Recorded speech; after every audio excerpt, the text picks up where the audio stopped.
Hello, and thank you for joining us here on the Neutral Zone. I am Phil Milani, joined as always by my trusty sidekick, my partner in crime. Really, the best way to describe this person is my everything. It's at Eric Dalala. Phil, I liked that intro. Thank you very much. Is that that's a new one? No, I tend to do that every single episode. Oh. Yeah, And the people like that. I think so. They appreciate it when I call you my everything. Yes. You know why? No complaints. Why? It's because it's honest. Right. You know, it's true. You're like Melvin Gordon. You get up here and you're honest. Boy, Melvin, it pains him to say that he's going to have to be sharing the load, and not just that, but maybe Javonte is ahead of him. It's just, you can hear the strain coming out of his mouth. He's a competitor, man. He is. And I appreciate that. Of course. It wouldn't be right if he was just like, yeah, I don't care. Right. So I appreciate Mel. He always keeps it real. One of these days, I'll do the intro, and you'll just have to realize that kind of I'm the lead guy, and it'll pain you. I'll hear the pain in your voice, but we're not at that point yet. We're co-hosts. Yeah, but you get to do a little bit more. I don't think so. I'm always competing. I'm always competing. You would take it. I'm competing for the intro. Time. Yeah. Wow, I didn't know that. That's news to me. I did not know that. Dang. Okay, wow. Learn something new. Yeah, you gotta have that focus, that mindset. Otherwise, I'd just show up here. I'd mail it in. I'd give some bad takes, and I'd go home. Yeah. You know the thing, Phil, about me, I don't ever go home. That's true. You stay here all the time. I stay here all the time. The thing about a running back, though, is how long is the average career? Short. Yeah. So if you're not the guy, you're like, okay, how many more years? He said that he still has a lot of juice left in the tank. Yeah. Probably better in terms of the number of years that a running back can play to share carries, but I don't know that you'll ever get that monster contract if you don't have the big seasons. Yeah. How many big seasons do you have left? Me? Yeah. This is it. In the tank. This is the last one for you. Wow. Yeah. It's like the last dance or something. Wow. Somebody filming this? Behind the scenes. Eric Dalala's we got 6 cameras over here. Yeah. Yeah. What would they find out about you? I can't reveal that. That's coming up in episode.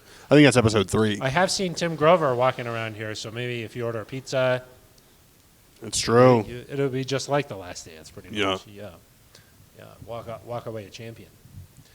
Eric, on this episode of the Neutral Zone, we are going to talk about the importance of preseason football and whether or not someone like, say, I don't know, somebody like Kareem Jackson. I was going to say Russell Wilson. Oh, yeah. Does he need to play in the preseason? Oh, got it. We're going to get into Does he need to or should he? A little bit of both. Yeah. Yeah, a little bit of both. Makes you wonder a little. I like that. Yeah, just some good topic of conversation. Yep.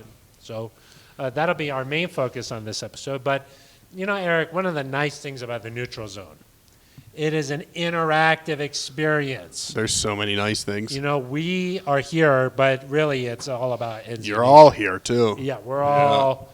It's sort of like Tom Magnetti's wife is here. how I thought, like we were co-hosts. Zach with us, his baby is doing well. Doing well. He called in. Yeah. We've got some voicemails this week, so we're going to get back to voicemails. We got a bunch of them. A bunch, We'll play them, yeah. Okay. We're going to play them right on the air here. Okay. So how do people do that? You call in to 707-NEUTRAL. You leave a voicemail right there. You don't have to talk to anybody. No. Well, you gotta speak words, but you have to speak, but you don't have to talk to not anybody. a person. You just talk to yourself while the phone's going. Automated. Yeah. Like maybe some people are like, I don't want to talk to Ben Swanson. Many people are saying that. They don't want to talk to him. So initially, that's how we had it set up, where Ben Swanson would just pick up the phone at any time. Hey, be like, hey, this is Ben. I'm painting. How can I help you? Yeah, I'm doing a nice watercolor. And people didn't like that. No. So now you don't have to do that. We did some surveys. They said they don't like Many that. surveys. No, it's automated. Twitter polls. Yeah. You can also leave an email, neutralzoneshow@gmail.com. Just do a little typey type. That's what I do for my job. Yeah. You could do that to leave an email for us. And we got a few of those. We did. We're going to read them. Big John J. Coming through. Reached out. Yeah, we got a few that we'll get to. Yeah. You could tweet us directly at Eric Dalala on Twitter, at Phil Milani with a PH. Those are non-traditional spellings. Yeah. Kind of odd. I don't know what our parents were thinking. At Broncos Podcast. Is it Broncos podcast? Broncos podcast. Cats. Podcats. Not a cats guy. Yeah. Cats guy. Broncos Podcats. Yeah, Broncos podcast. Follow it. You got it. Yeah, and then the other You're way. going to be the first. Yeah. The other way you could get in touch with the show, one of my favorite ways. Yeah, It's- you tip. Leave a comment there on the YouTube page. Yep. Smash that subscribe button. Smash the subscribe button. Boop, boop, boop, boop, boop. Kind of sets an alert for you, and then you. Sounds really good. Yeah, and then you'll know every time a new, fresh episode of the Neutral Zone drops. Yeah. We get any good comments? We got some comments that I was gonna get to here. Yeah. Jonesy Gaming. Josie? Like Josie Jewel? No, Jonesy. Oh, Jonesy. Okay. Yeah, he says Eric. He spells it A-I-R. I like that. Rick. Has to be a good co-host and tell Philly that he has a horn in his hair before they go live. I'd feel so betrayed if I was Philip. And he did spell Philip correctly with 2 L's. I read which that. is the real way. I read that comment several times. I still don't know what it means. I think that It's a horn horn. is like a swoop. Oh. I got a little bit of curl. You got a lot going on, right? though. There is a lot going on in there. Yeah. We don't have enough time. Yeah, if every time that was going on, Yeah, we'd be in trouble. you would We'd have- never record. We would not be able to record. No. I don't have the time in my life to straighten my hair like you do. Yeah. You know This what is au natural. Nah, I think you're straightening it. And you dye it, right? Yeah. Yeah. But we don't tell. Just a little just for I do a little touch of gray. Yeah, touch of gray. But No, I don't have any gray. You do like a little I'm bit still of in my red, youthful, a little exuberant bit of red in phase. there. Jose Segura. Classic commenter. Love the podcast. Broncos country needs eyes and ears into the Broncos facilities at all times. You two are a part of that, along with Sydney. Sydney? I don't No, we're just I'm not kidding. sure Cindy who that Jones. Sydney Jones. Our dear Check out friend. Broncos Now. Broncos Shout out Now. Broncos Shout Now. out. Now I got to shout out the Neutral Zone when I go on Yeah. Broncos Now. She only lets me on like maybe once a week. That's That's the because I'm a little too crazy. court mandated allotment. Yeah. My representation said he'll only do it one a week. Oh, that was it? Yeah. I think that's what they said. Walt Spencer. Let me just say it. I love these two goofballs. Both are thoughtful and silly and rather bright. I always appreciate their perspectives and their humor. The only sketchy element about this show is Phil's tragic hair. Ooh. It was a really good comment. Wow. Hair. Wow. There's a fine line Keep me between awake. being called a goofball, which I think is endearing, and being called a clown. Yeah, goofball is nice. Oh, yeah. You want to be a goofball. But there's, you know, Clown kind of has a level of you don't know what you're doing. like, but the difference between if you're like, oh, that guy's a goofball and that guy's a clown, it's tight. Feels like we're bordering on the edge of clown. No. We're Okay. goofballs. Oh, yeah, but it feels close to me. Hunna 3000. A couple of strong hairlines on this pod. Nice sweater, Eric. Was I wearing a sweater? I think maybe you were wearing some sort of a pullover or something. Oh, Yeah, last week. today I just got a nice, Checkered. little Checkered little pattern. button down. You kind of are a little more dressed up than I am. Well, That never happens. yeah. I don't know what's going on. Can't show off these calves. You got to work on the calves a little Yeah. bit. David Estrada, your hair is always on point, Phil and Eric. No, sorry. Your hair is always on point, Phil. Uh-huh. Eric, your hair is great also. Perfect. Yeah. A lot of hair comments this Yeah, week. a lot of hair comments. I think Roberta Mallory, Phil is the normal spelling. No, incorrect. That is not true. Captain Mortalkin. That's what we. More talking. We love that. I just noticed Phil sounds like Groucho Marx. Anybody hear man. that too? Wow. Okay, and then the last comment that we want to get to here. Well, maybe two more. Are you ready? Yeah, I'm looking for a comment of my own. This is Astro Punch. Okay, I definitely have a beer with Phil. that's the one I was looking for. Kind of nerdy looking. Wouldn't get any girls hanging out with him, but he's good value. He's good value. What? I think that's a good comment. Nerdy looking? That's a good comment. I don't know. It's a good comment. The girls, I don't.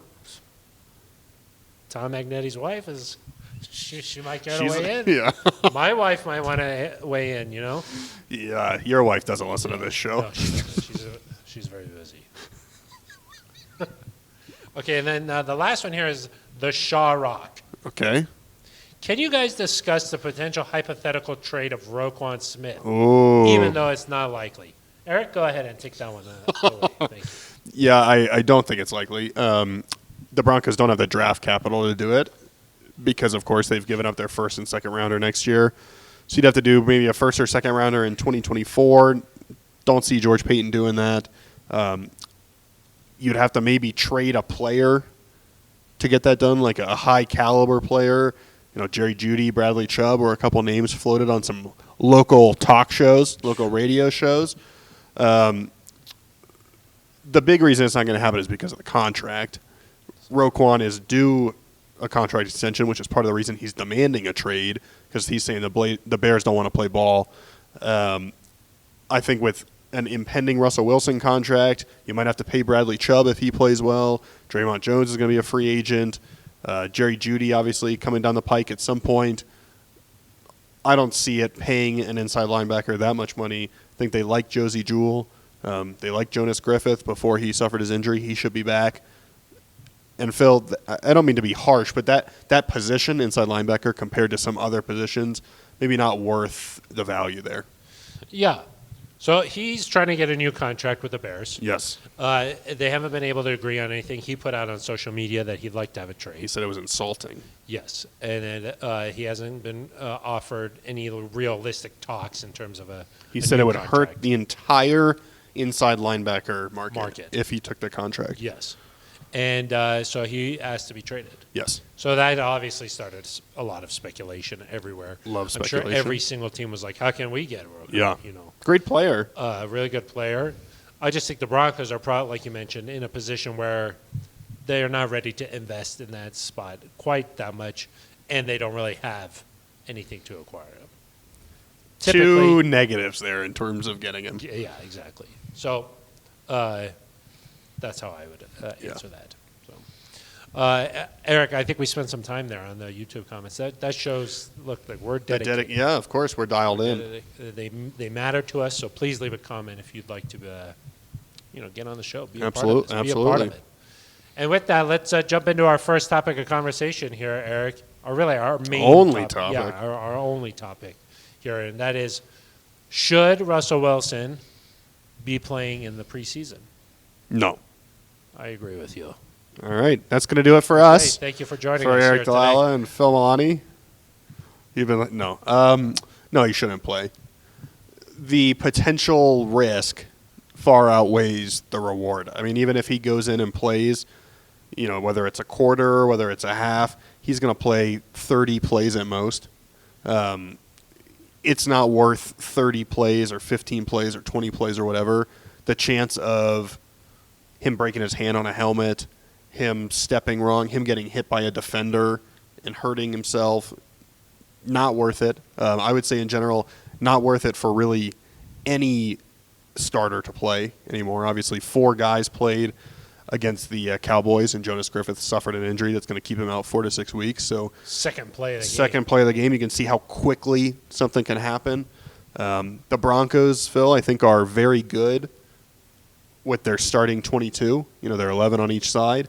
I do think there are depth questions at a lot of positions, and so the longer you can avoid those questions, the better.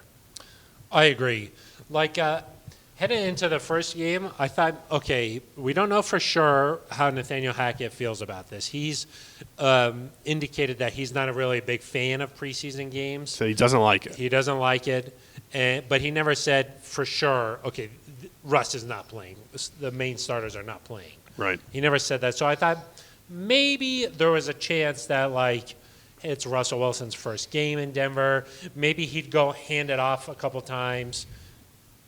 Maybe throw a deep shot one time just to ensure Moonball? Nobody's around him. Moonball. And maybe just as a sort of a, hey, I'm in Denver now. And I think that he did some of that by wearing his uniform for the entire game. Yeah, only guy who did not play to wear his uniform. What do you think about that? I like the message that sends to the other guys. I'm not saying that it's a bad message from the guys who didn't do it, but for your team leader to wear his uniform, warm up with you, I think if you're a backup player, that says, okay, he cares about me too. He's not just worried about the starters. And when I say full uniform, at the end of the game when he went to do handshakes, his pads were still on his body. Yeah. I don't think I've ever seen that. He did before. a jersey swap. Yes. I saw two. Two jerseys, yeah. I don't know where the second one came from. Man. Where did it come from, Eric? Maybe he was wearing two jerseys. He gave one to Trayvon Diggs. You think he was wearing two jerseys? And one to Micah Parsons. I don't know, maybe. Yeah, has Trayvon Diggs done enough to deserve a Russell Wilson jersey? Ooh. Well, he led the NFL in interceptions last year, right? And getting toasted, right? That might be a conversation for a different pod. Wow. Micah Parsons, what has he done? He was an all-pro and won Defensive Rookie of the Year. I've never seen somebody wear their pads the whole game. I've seen it where they wear the jersey, no pads underneath. Yeah. A lot of the other Broncos starters are just wearing T-shirts. Uh-huh. It was raining. So raining. And I think it kind of makes me think, like, does Russ sleep in his jersey? You know? He practices with a full the pants jersey on. Yeah, the pants on. No shorts. I've never seen that before. Yeah. It's just interesting. Yep. I wonder if we've strayed from the topic. Okay, anyway, I thought maybe he went out, did the warm-ups. That was sort of what his ode to the fans was like, hey, I'm in Denver. Yep. You come see me warm up. But then after that, no, I don't need to see him play. Because when I think about it, Eric, what are you actually gaining? A couple of live reps doesn't really do anything for me. I doubt that it would do anything for someone like Russ. I doubt that it would do anything for most of the starters. If you're saying, okay, they need to work on their chemistry, that's what practice is for. And the bottom line is when you look around the rest of the league, a guy like Zach Wilson has a knee injury. He's out there running around outside of the pocket. Jalen Hurts is getting blasted when he's out of bounds for no reason, Eric. So I do think there's some football purists who are probably like, no, you need to get hit a little bit. You need to feel that. There's something real about being in the stadium. I don't buy into it. I think that there's a smarter way to get ready for the regular season. Yeah, as we're recording this, Nathaniel Hackett has not said what his plan is for Buffalo. There's still a chance, I guess, that Russell Wilson could play a little bit. I'd be really surprised. Yeah. And I also think that if he doesn't play this week, he's not going to play against Minnesota. Like, what is the point of if you're not doing it?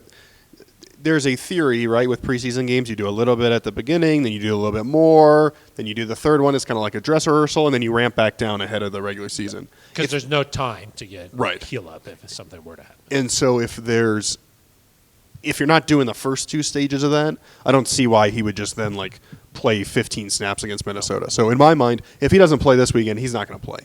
And I would say the same thing with the majority of starters because really the only reason that Jonas Griffith and Albert Okwuegbunam and who else was out there? Calvin Anderson.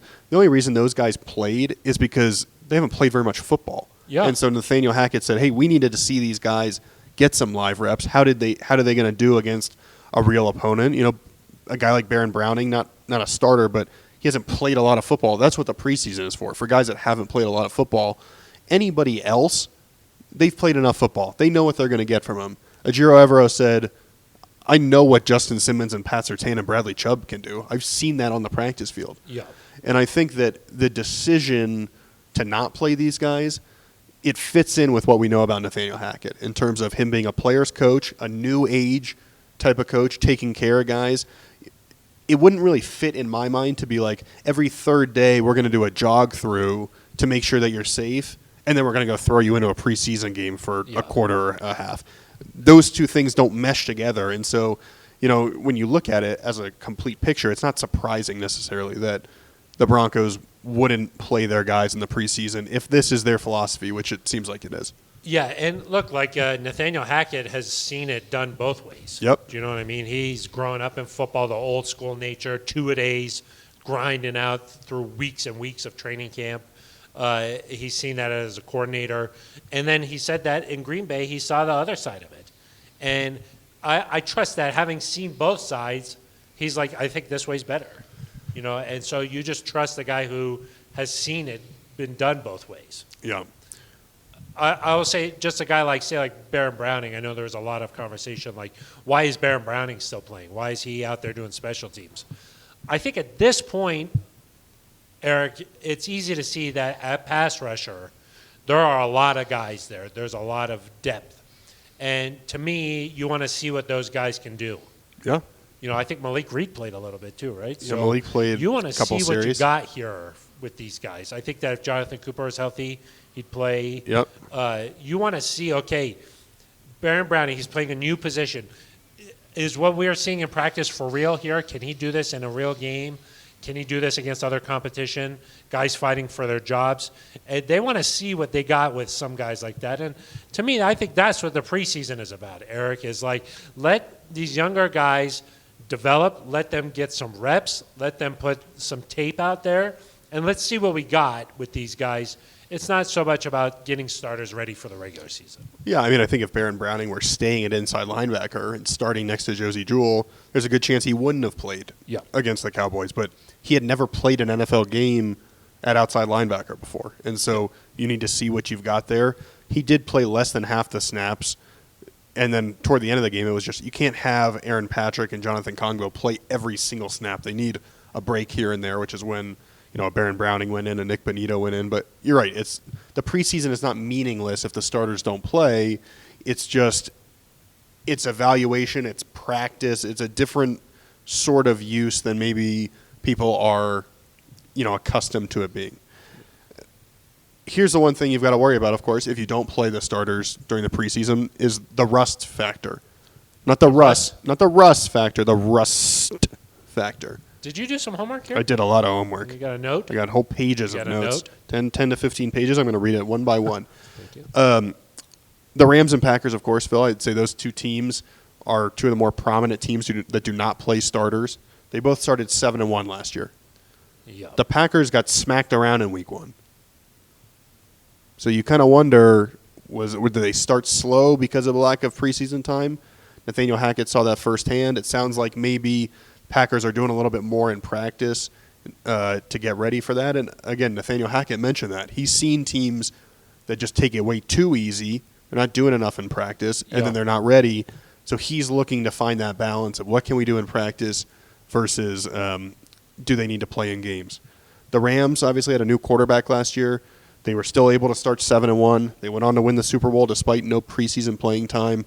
Brandon Staley in L.A., Phil, he's adamant that as long as he's the coach there, Justin Herbert will never play a preseason snap. They had a little bit of a rougher go. Started 1-1, then they were 4-3, 6-5. Right around 500, huh? Right around 500. But they also never really got it going at all. Obviously, they didn't make the playoffs. I think they finished 9-8, if I remember correctly. And so I don't know that I'm ready to blame that on the preseason. That could just have been a factor of that team wasn't ready yet. Yeah. I mean, because by the time you get to November and December, your preseason playing time doesn't matter. I mean, by week 2, there should be technically this is really a first couple weeks of the season kind of question. Yeah. Even, I mean, if you play one full game, that's more work than you would get in an entire preseason. So by the time you get to week 2, there should be no anything. So, I just think that we've seen teams do this and have success. Yeah. And even if it is a little bit of a slow start, I think it's worth, even if the first quarter in Seattle is a little bit rough, I think it's worth the trade-off of not having guys get hurt. And maybe somebody else say, well, what about the operations of everything? This is a first-time head coach, first-time defensive coordinator. Don't you want guys to just sort of figure out, hey, this is what it sounds like in my helmet when I'm out there, this kind of stuff? Well, they're working on that in practice. Yeah. I mean, they're hearing all of this stuff all the time. So, and Russ is, he's played a lot of football, Eric. I just don't think that there's much to gain by playing just a little bit here and there. Yeah. Even though that's the way it's been done for a long time. Some guys probably feel different about it, but I think the way that the Broncos are going about it makes sense. I agree. I mean, I can see both sides of it, but it just doesn't seem worth the risk. Risk, reward. The reward is that you get a little bit of work in. The risk is that you could be injured and ruin the entire season. So it's just not Bad risk. not worth it. Yeah. So I think that we're all in agreement there. Eric, should we get to some emails? Yeah. Hold on. It's going to take me a second to pull some of these up because we just haven't done this much in the past couple of weeks. Hold on a second. Okay, Jeff Flanagan, Okay. our good friend, emails in here. He says that I know you're still bitter about the golf tournament, Very. but Ben Swanson happened to get a shot of me next to Russell Wilson as I was waiting for an autograph on Saturday. So Jeff Flanagan came out to practice. Of course. Got to get up close and personal. So he said that the autograph didn't turn out very well because he didn't have a thick Sharpie. Oh, Jeff. You got to have the thick If you're gonna Sharpie. you flew all the way out here and you couldn't spring for a thick Sharpie. But Ben Swanson was able to take a picture, which is nice. We love Ben Swanson. We're still upset with Ben because he didn't register us for the golf tournament. That's true. That made me a little. Though actually, Ben and I ended up playing in that golf tournament, and you didn't. How did that happen, Eric? That's a really good question. That's a good reveal there. I'm still bitter. I was bamboozled. Okay, though, he got autographs from Sam Martin, Brett Rippon, Justin Outen, all caps, the Brandon McManus, Sir Lloyd Cushenberry III. Thank you, Nice. Steph. Yeah. Dalton Reisner and Josie Jewell. Nice. Yeah. And then he said Fun. he tried to get an autograph from Hall of Famer Steve Atwater, the Hoff. The Hoff? And the Hoff said no. That's what he says. Steve. I don't know. I don't believe it. I don't believe it either, Jeff. That's not the Steve Atwater. That's not the that Steve know. we know. But he says that he had an excellent time and a lot of touchdowns came his way. So Many touchdowns. Kevin Finnis. Okay. Finnis. I believe I'm saying that right. I'm sorry.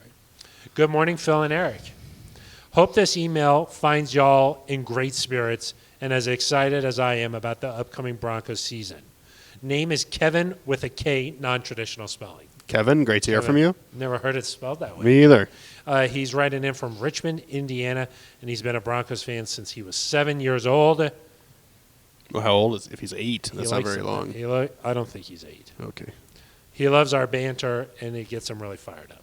Anyway, he has some predictions, Yep. and he wants to know if any of these are feasible. Okay. These are stats. Russ, 5,000 yards, Wow. 40-plus touchdowns, less than 10 interceptions. The less than 10 interceptions is plausible. 40 might be hard. I think that's too much in year one. We've been talking about I think 35 would be a really nice season if Russ could plus get to 30. Is that what you said? What did you say? I said 30. If he could get to 35, 35. that'd be really Okay, nice. Yeah. And then what about 5,000 yards? You think Too that's much. Too much, okay. The Broncos are going to be a more balanced offense than that. They're going to run the ball a lot. Well, he says Javonte, 1,200-plus rush yards, Wow. Too much. 300 receiving yards, Too much. 12-plus combined TDs. That one maybe. I don't know because Melvin gets in there a lot when he's around the Yeah, but we ball. don't know how. I mean, if you ask Melvin, He's got a nose for the end zone. Melvin's never going to He's get a a carry good goal again line if you ask Melvin. He was a little bit sad. A little sad. 1,200 might be a lot, just the way I think that they're going to split carries. Yeah. 300 receiving is possible. That's a lot, That's a but I do lot. think that they're going to like to throw to their running back. So, It's a lot. okay, Sutton and Judy, 1,200 yards apiece. It's a lot. A lot. For both. This is still Kevin. 20 touchdowns between them. Yeah. 20 touchdowns. Wow. Now, Eric, you Kevin. and I have had a little bit of a chat. A chat. I thought maybe I kind of have a feeling maybe Judy is going to get to 10. Get to 10. I think Cortland Sutton is more likely to get to 10. Yeah. We'll have to see. We will. I think 20 is a lot. I just think that after having 0 last year, I think Judy's ready If for those this. guys could get to 16 or 17 together, that would be pretty good. Touchdowns? I think. Yeah. And then receiving yards, if they're both like around 1,000 maybe, that would be really good. Yeah. I think that would be really good. And then Chubb, he says 15-plus sacks. 15. I mean, I think that's the most realistic of any of Possible. those things that he's mentioned. 60 total tackles. Sure. Should be able to get to that, Yeah. I think. He says 5 forced fumbles. Woo! That is high. Okay, and then we got another voicemail here, Eric, from Andy Maines. Yep. Common emailer for us here. Says, big shout out from the 860. looked great in our first game. Everyone stepped up and looked fantastic. I know it's only a preseason game, but I'm excited to see what we can do this year. I can literally smell playoffs. Stay safe, fellas. Keep up the great work. Thanks, Andy. That's a great one. So some nice emails there. I Yeah. think. Did we get? Nope. I think that was the last one that we wanted to get to. How about some voicemails? Yeah, we got a lot of listeners. Yeah, we got some nice voicemails here. Yeah. Let's start with one from Wisconsin. Hey, Neutral Zoners. So I got a question and comment. When are you, Phil, and Eric, and Sidney Jones, and Alexis Perry, when are you all going to start putting content on TikTok? It's the fastest growing social media channel in the world, and you guys should be there. Okay, so on to my comment here. Oh, this is Paul Martin, by the way, from Waukesha, Wisconsin. Maybe you remember me back on the May 12th edition of the Neutral Zone. You guys read an email from me saying that the Broncos should sign middle linebacker Joe Schobert. And to my delight and surprise, they did it. Here's something you may not know about Joe. He's from Waukesha here. I've been watching him since he was a junior in high school, and I watched all his Big 10 games for the Wisconsin Badgers and most of his games as a pro. When you evaluate him as a player, he's got plenty of good upside left him. His only real weaknesses in pass situations, but he's never going to cover up Travis Kelce, but what linebackers are. But where he pays the bills is with his intelligence and his vision. He's really smart at reading the offense. He's always been the play caller for every defense he's ever been on. Got fantastic vision. He's always you're going to see him in the highlight reels because he sniffs out the ball and creates takeaways either for himself or his teammates. So I'm biased, I know, but I get very excited and confident that the Broncos got him. So the follow-up is, do the Broncos have any weak spots left on the team? I feel like offensive line is maybe, but what do you guys think? Thanks, guys. Keep doing a good job. Paul, thank you very much for the voicemail there. Eric, you do have a TikTok, right? It's just private. Yeah. Yeah. I'm planning to roll it out soon. Really? Yeah. You think the world's ready for that? They are ready, I think. Will any Ready of or that not. content get you arrested or No. fired? It might make me a celebrity. Oh, got it. You might not be able to talk to me anymore. That'd be nice. I thought maybe Waukesha, huh? Yeah, Waukesha. That's how you've always pronounced that, right? Yeah. There had been some debate in the office whether or not it was Waukesha. I don't think anybody. You or said Kesha. that, I think. No, I think Ben Swanson was. Oh, yeah. I said Waukesha the whole time. Of course. Of course, that's right outside of Milwaukee. Of course. That's where Joe Schobert Yep. played a little high school ball there. Yeah. What'd you think about him coming in this week? I'm interested to see what happens with this inside linebacking group. Josie Jewell obviously is going to start. Jonas Griffith, I think, starts when healthy.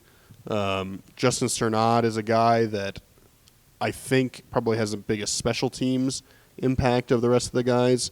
Alex Singleton was signed in the offseason, then you just bring in Schobert. I'm a little skeptical they're going to keep 5 guys there, and so you wonder, does that mean Singleton gets let go? Does Schobert, if Jonas is close at the end of the, going into the 53-man roster cuts, do they say, thanks for coming out, we're going to stick with the guys we have?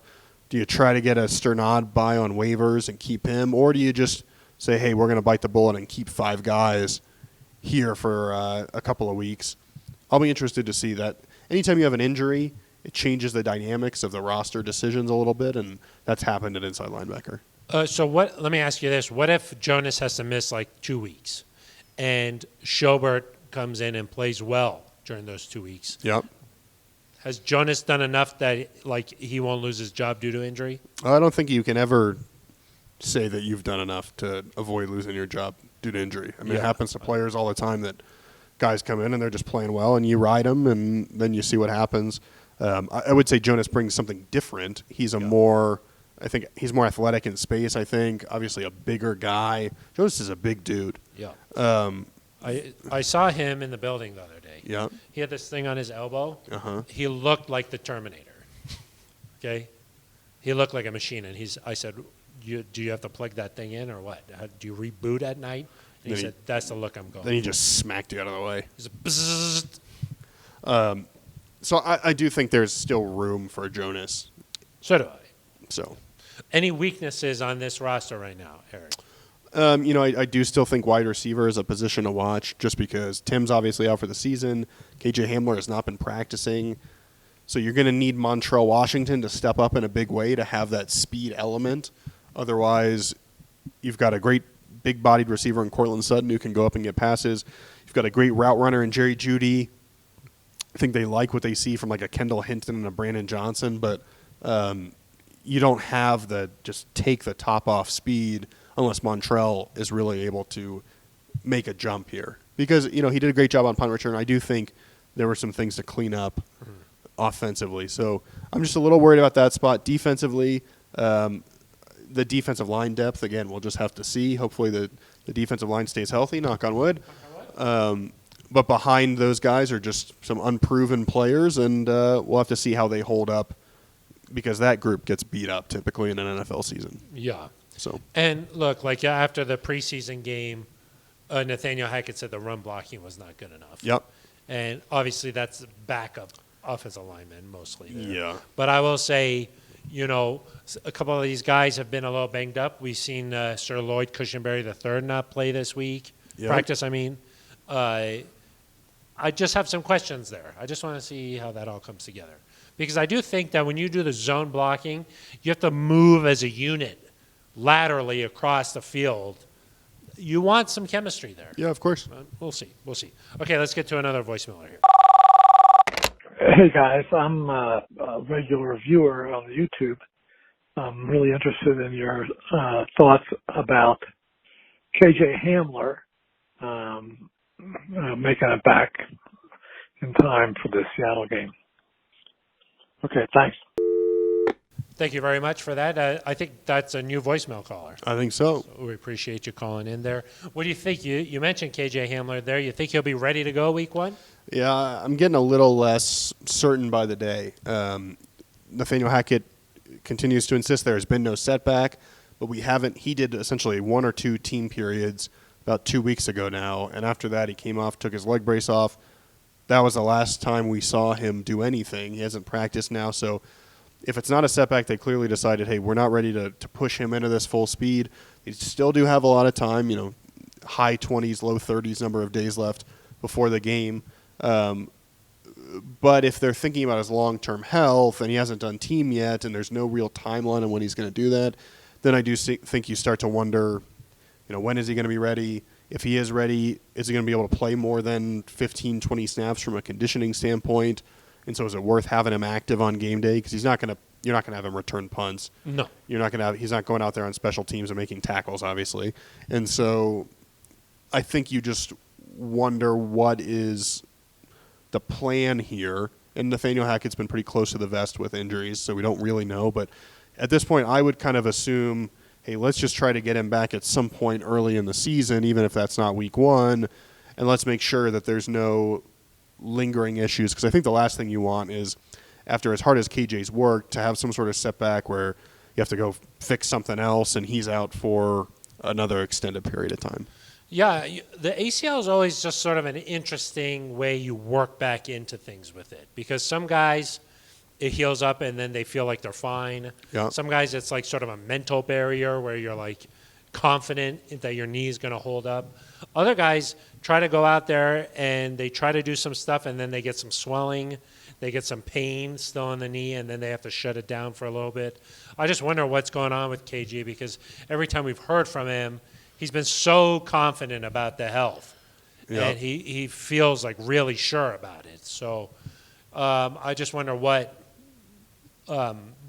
been going on, the reasoning behind it. Well, I will say a few years ago when Bradley Chubb came back from his ACL, midway through training camp, they shut him down. I think it was like a stadium practice where he tweaked his knee and people were worried. There was a tweak there. And he didn't practice for a few weeks. And then he came back and he had 7.5 sacks, made a Pro Bowl. He had an impact that year. So just because he's not practicing right now doesn't mean he can't make a contribution this season. But obviously for a player whose game is built on speed and cutting, it is just a little concerning. Eric, what would happen for the Broncos from a scheme standpoint? Would Montrell Washington just sort of try to fill that role, you think, or what do you think? Yeah, I think so. You might have to adjust what you're doing with the playbook. You might not be able to take as many deep shots from the slot. Maybe you have to have Jerry Jeudy play some of that. You're just not going to have the – last year when the Broncos lost KJ, we heard Teddy Bridgewater, we heard several different guys talk about they lost the ability to push the safeties back. You know, you think about when the Broncos played Baltimore last year, Hollywood Brown just beat the safeties over the top. They had to then play back. The Ravens were able to complete a bunch of passes short. And so when you don't have that guy that can beat you over the top, everybody plays down. It makes running the football harder. It makes completing short to intermediate passes harder. I mean, Nathaniel Hackett said it recently. Tyrone Wheatley, the running backs coach, says take deep shots all the time because then safeties back up. You're able Keep to kind them of honest. You're able, yeah, exactly. Keep them honest, run the ball. But without a speed threat like Hamler, it becomes a little trickier. I think Montreal might be healthy or might be fast enough to make that happen, but we'll just have to see. It's asking a lot of him right away. Because, like, Cortland Sutton is a great deep ball receiver, but he doesn't bring he brings the physical size part of it. Yeah, he's not going to run away from you. Exactly. Like, Hamler brings a dynamic that is a little bit different, where it's just a flat-out speed. Yeah. And Russ throws one of the best deep balls. Great moon ball. Moonball. Let's go get some moonballs. Okay, one last voicemail caller here. We saved the best for last, Eric. Yep. What's going on, guys? That double beat tripped me up again. Zach with the C here and the little baby man on my lap. We're eating. I just watched the highlights of that preseason game, and who is Seth Williams and why does he look so good? I want to hear some more about these secret receivers we got hiding. Kendall Hinton had a great game, seemed to really be, is he going to make the squad? Is he replacing Tim Patrick? Do we have to worry? Do we have the guys to cover the holes of Tim Patrick? The baby is not touch and go. He is very well. And also, I want to shout out Lewis Hamilton for now becoming part owner in the Denver Broncos.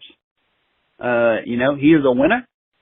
Winner. I like the F1 chat you guys had going on. I've been an F1 fan for like 6 or 7 years now. Go Broncos, roll country! Nay! Zach, thank you very much for that. I guess voicemailers are also getting involved in the shoutouts. Yeah, I like The that. shoutouts. Lewis Yeah, Hamilton, get some great shout- addition. That's a good shout-out. Sir Lewis Hamilton. Sir. Very Lewis impressive. Hamilton, yes. We haven't met him yet. We have but not met him, no. hoping he swings by at some point. Maybe with a Mercedes or something? Yeah. You think? Could be. Yeah. The garage. Do you think that our car sponsorship is going to change just because of him, or what do you think? I don't know. Yeah. Our luxury brand. It's possible. Yeah. Would you go on a ride with him, do you think? Yes. Or, yes, so would I. That'd be cool. Yeah, I've seen I think you Russ. posted one with Russ Russ. did, Yeah. yeah. It would Russ be was like, very exciting. He's like, whoa, awesome. Zach, good to hear that the baby is Yeah, doing what- great. You feel bad about what you said then last week, or what'd you say? I didn't say You that. said you said the baby was touch and go. I was taken out of context. Okay. I was misquoted. Zach, I believe Zach's kid is 3 months old now. That's what So- I think he said that in a different voicemail. Yeah, I left a couple voicemails. The double beep is a little confusing. It's tough. It's Yeah. tricky to get a hold of. Eric, one thing that's clear with these voicemails is that people want to know what's going on at wide receiver. Yeah. I think the preseason game sort of sparked that just because so many of these guys, fans, don't really know that much about them, all made a lot of good plays. And so you're wondering, okay, who is this guy? Is this guy for real?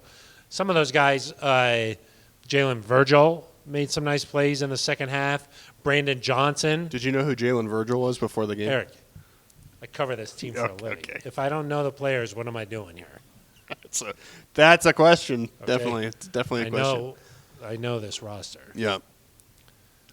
Jalen Virgil, Uh-huh. Brandon Johnson, Kendall Hinton made some nice plays. Seth Williams had a touchdown. Where did Brandon Johnson go to college? University of Central Florida. I think. I don't think that's right. I think he's a Knight. I think he went to Southeast Missouri State. Somebody went to Central Florida. You want to look it up? Yep. Keep talking about the wide receivers. Tell me yeah. what you think. Well, I do think that they're going to want another big body guy. Yeah. Okay. And I think that Brandon Johnson could be that guy to fill for Tim Patrick. Are you looking it up? Yeah, I'm Do we looking have it up. Okay, Keep yeah. talking. I was just wondering if you had it yet. Because if you're watching on YouTube, you're seeing Eric got to preview. very We got to keep you in quickly. line. I didn't know that it was this hard to look up where someone went to Oh school. my gosh, you Yeah. don't have anything else to Is he a say. Cats guy? No, I thought that Brandon Johnson or Seth Williams might be that bigger guy. I do think that Kendall Hinton will make this team. I think he's done enough. You were correct. Central Florida. Well, I'm sorry, you didn't say it loud enough. You were correct, Phil. There's a first time, certainly, for everything. Is John Jornad watching? Let's just pause the show for a little bit so I can enjoy this moment. Maybe Travis Fulgham go there? Somebody went there, and now it's no longer there. Anyway, we'll just scrub this from the show. Yeah. So I think that Brandon Johnson right now would be that guy that they keep. But I do think that Seth Williams has done a lot. He's gone in some games previously. Went to Auburn, obviously. You knew that, right? Okay, yeah, I don't know if you knew that one. But, yeah, Seth Williams. I think these guys are going to have to continue to perform, though, in this week against the Bills and then in the preseason finale against the Vikings. But, I think that there's obviously a slot open there, a wide receiver. To me right now, Brandon Johnson may have the edge. Yeah, I think Kendall Hinton probably has the edge, even though he's not quite the same type of body. I would give Brandon Johnson kind of a slot above Seth Williams, though. I would say with Brandon Johnson, he had some nice catches, 4 catches, I think, but also had a couple of drops. Had a pass go through his hand in joint practice that led to an interception. So he can't afford to make those sorts of mistakes. You got to be somewhat perfect if you want to make the team as an undrafted guy.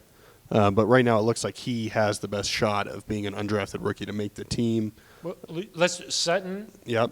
Judy, Hamler if he's healthy, Well, he'll Right. be on the 53 anyway. Montrell, Yeah. and then I would say Hinton, and then maybe Brandon Johnson, Yeah, because Hinton I also think has that's the the way to ability to be a backup punt returner if you need that. backup quarterback, Yep. a Hall of Famer. The man's a Hall of Famer. Okay, He's in the Hall of Fame. yeah, I would say something else to watch out for is, well, one, the competition's not over. As you mentioned, it's going to go right through these final 2 preseason games. You got to put good stuff on tape. You got to play well. I think the second element to it is that if somebody plays really well and doesn't make the team, it's an opportunity for the Broncos to get some draft capital for next year. You saw them do that with Trinity Benson last year, a guy that people thought would push for a roster spot, ended up getting a 5th-round pick for him from Detroit. Broncos obviously don't have a lot of picks next year, so maybe a guy like Seth Williams plays really well down the stretch here, and you say, okay, well, now we got a choice between Brandon Johnson and Seth Williams. We like both of them. Let's see if another team wants to give us a pick. hard to trade a guy when other teams know that you've got too much wealth there, But Yeah. somehow George Payne's been able to do that. Somehow he gets his guy. I don't know how he does that. Gets but he their did it. guy for his pick. Who was the LSU cornerback that he traded? For the Eagles. He traded He never played for the Broncos, but Kerry Vincent Jr. yeah, that's right. Yeah, He traded him from. He was Yeah. a 7th-round pick, I think, and they turned They him got into a sixth. 6th. Never ever played, and he just upgraded the pick. George is a genius. I don't know how he does it. It makes you wonder. You Yeah. know how he was there in Philly. He's thinking, And I then gotta have I this think guy. he got cut in Philly. But Wow. got the pick. nice move for George. There. Yep. Yeah, Georgie gets his guy. Yeah, he does. Yeah. All right, Eric. So thank you very much to everybody who Action-packed show. voicemails we got, Yep. emails we had, Comments. YouTube comments. Yep. The only Twitter comments we usually get are, "Hey, where's the show? Why hasn't it been posted yet?" That's okay. They care. They do care. Yeah. We're back. Thursday morning, we're ready. We're back. We're ready We're to ready to rock. go. Yeah, it's beautiful. Eric, let's get the shout-outs. Let's do it. Shout out Liz Gerald's. Of course. What's been going Great on? community. The London raffle is still going. The London raffle is out of control right Oh now. my gosh, Yes. so many raffle Personally, tickets. it's out of control. So many raffle tickets have been sold, but great Yeah. to see. Yeah. Great to Anything see. else that you want to shout out? There was a nice moment. I think there were some Children's Hospital patients out of practice the other day. Yeah, that was nice. Russell Wilson, some of the other Yes. players went over there, spoke to him, spent some time talking to him. It was a Russ nice moment. tweeted, he said, "This is what it's all about." Yeah. I agree. That's Nice- pretty nice cool to see. moment. Yeah. Obviously, shout out Liz Gerald's. Any other shout outs? Well, we could shout out Damani Leach, new team president. Yeah, Damani Leach. I think we very annou- sharp guy. I think we announced that after our last show. Yeah, I think so. I think so. But He was at the game on Saturday night. yeah, Worked at the league office for a very long time. NFL international. Has some college football experience. Yep. Pretty sharp guy. Yeah, we both have gotten a chance to chat with him. Really nice guy, really sharp guy. I think he's going to be good for this company. I think Broncos fans should be excited about the leadership that's in place. Yeah, one thing he mentioned is just constantly thinking about how are we going to advance? How are we thinking about the future? Ways to be the best. Yeah. That's always a good line of thinking, I think. So survive and advance. Shout out. Seems like every week there's someone joining. Yeah, I heard there's going to be a new podcast host next week. Really? I heard there might be 2 new. Really? Yeah. You heard that? I heard that too. Yeah, there might be 2 more. So we'll see. Okay, well, that's going to do it for us. Anything else you want to say? I don't think so. Okay, I think that's been a good show. We'll have the whole Buffalo game broken down next week. Yeah. You look ahead to the Vikings one. Yep. Who knows what we're going to talk about next? Who knows? All right, until then, for Eric Dalala, I'm Phil Milani. You've been listening to The Neutral Zone.